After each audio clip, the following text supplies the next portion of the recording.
大家好，我们是 IO Infinity 源码无限。我们今天呢，想跟大家做一个 Python 的 Flat 的套件介绍，让大家可以快速的了解什么是 Flat， 以及 Flat 可以如何帮助我们快速实现 UI Prototype 的想法。在我们介绍 Flat 之前，让我们先来快速介绍一下什么是 Flutter。Flutter 是由 Google 开发和支援的开放原始码架构，具有单一程式码基底的多个平台建制应用程式的使用者界面。由于 Flutter 是一个能建立原生跨平台的框架，所以写一份 Dart 程式码就能同时让 iOS 与 Android 平台使用，同时也支援 Web 以及桌面应用程式。接下来呢，我们就要来进一步介绍 Python 的 Flat 套件基本原理与应用。开发前端界面过程中，对于 Python 工程师来说，带来了哪些便利与效益，以及如何只使用 Python 程式语言来快速建立 Flutter UI 应用服务。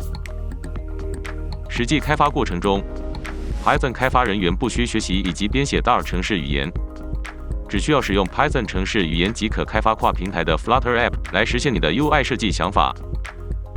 在您使用 Flat 框架中 ，Flat 框架会载入 Flutter 的 Flat 控制套件，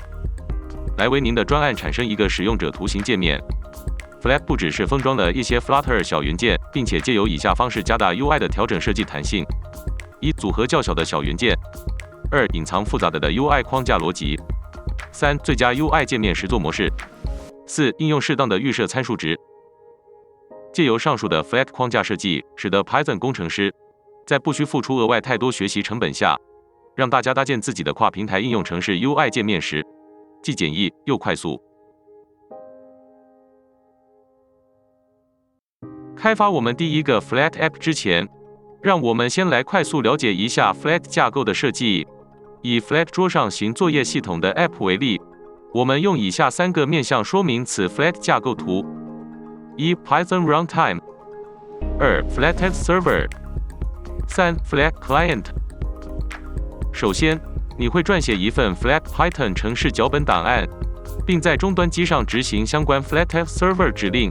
此时 ，Python 会在您的开发设备上运行开启 Flathead Server 服务，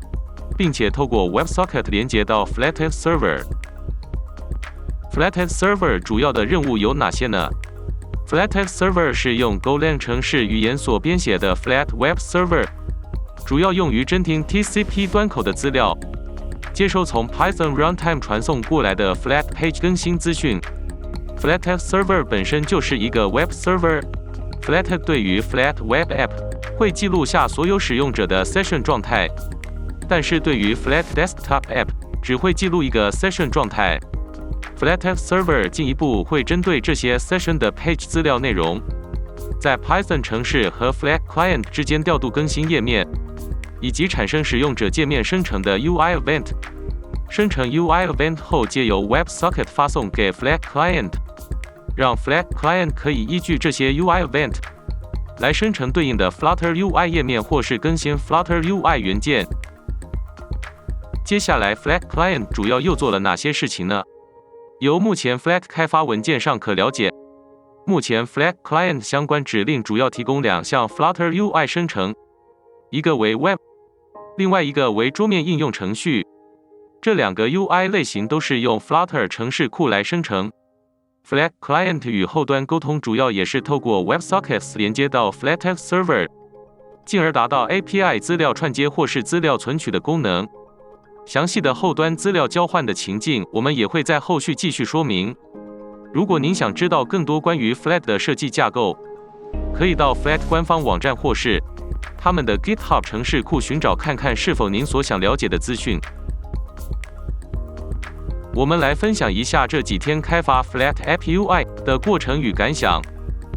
我们可以参考 Flat 官方所提供的开发文件，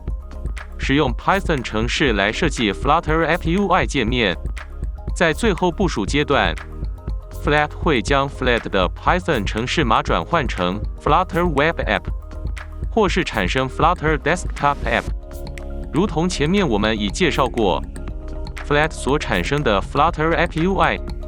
会借由 WebSocket 与 Python Runtime 进行通讯。以我们实务开发经验来看，在 Python Runtime 中所执行的程式已算是后端开发环境的一环。所以呢，如果 Flat App 需要串接第三方 API 或连接资料库，或者是引入 AI 运算模组，我们可以轻易在同一份 Python 程式专案中编写 Python 程式，就可方便快速载入并使用上述常见后端服务，以便达成我们 Flat App 的系统需求。最后呢，我们来了解一下我们完成编写 Flat App 后，我们可以用哪些方式来部署 Flat App， 以及 Flat App 可在哪些浏览器、电脑或行动装置上，来让您的使用者来享受您 App 提供的服务。如果您想提供执行档案给予您的使用者在电脑上安装使用，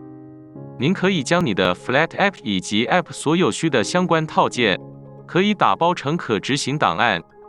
让您的使用者不需要安装 Python 直译器或载入所需模组，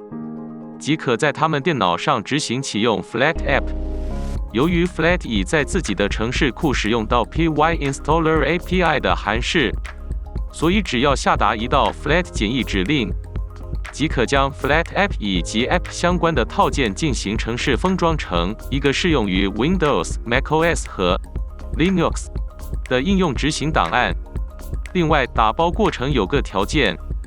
若要封装成 Windows 应用执行档 ，pyinstaller 必须在 Windows OS 上执行程式封装；若要封装成 Linux 应用执行档 ，pyinstaller 必须在 Linux OS 上执行程式封装；若要封装成 Mac 应用执行档 ，pyinstaller 必须在 Mac OS 上执行程式封装。如果您想了解更多如何将 Flat App 打包成 Desktop 执行档的资讯，您可到 Flat 开发者文件的官方网页，找寻您所想了解的相关资讯。行动装置上呢，目前 Flat 尚未支援简单指令即可将 Flat App 转换成 iOS 的 IPA 或是 Android 的 APK 档案，以方便上架到 Google Play 或是 Apple Store， 让使用者方便安装使用。由于 Flat Web App 有支援 PWA 技术，所以若想提供给您的 App 使用者在行动装置上安装您的 Flat App 服务，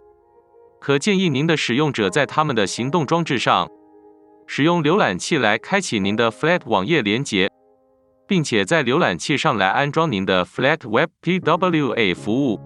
这样您的使用者可在他们的行动装置上安装您的 Flat App。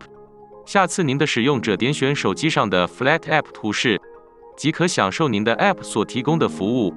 另外，顺便一提， PWA 也支援直接安装到您的电脑装置上，目前支援 Linux、Windows 以及 Mac 作业系统。那什么是 PWA 呢？ PWA 为 Progressive Web Apps 的缩写，中文称为渐进式网络应用程序。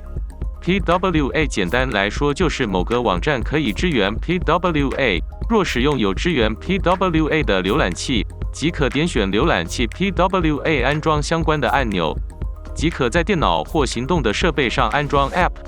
下次即可直接点选手机上的 Flat App 图示，即可享受 Flat App 所提供的服务。至于目前各大浏览器 PWA 支援哪些电脑或行动设备呢？Google Chrome 浏览器支援所有平台 ，Microsoft Edge 浏览器支援所有平台 ，Firefox 浏览器可支援 Android，Safari 浏览器可支援 iOS 以及 iPadOS。如果想进一步明确了解各大浏览器 PWA 支援哪些电脑或行动设备，可到各大浏览器网站查询。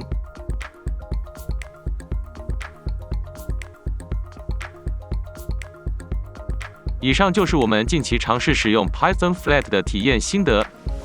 近期我们会陆续分享使用 Flat 设计 UI 使用者界面及串接 API 后端服务的专案实际开发过程与相关影片。我们是 IO Infinity 源码无限，感谢您今天的收看。喜欢的话，请订阅和分享哦。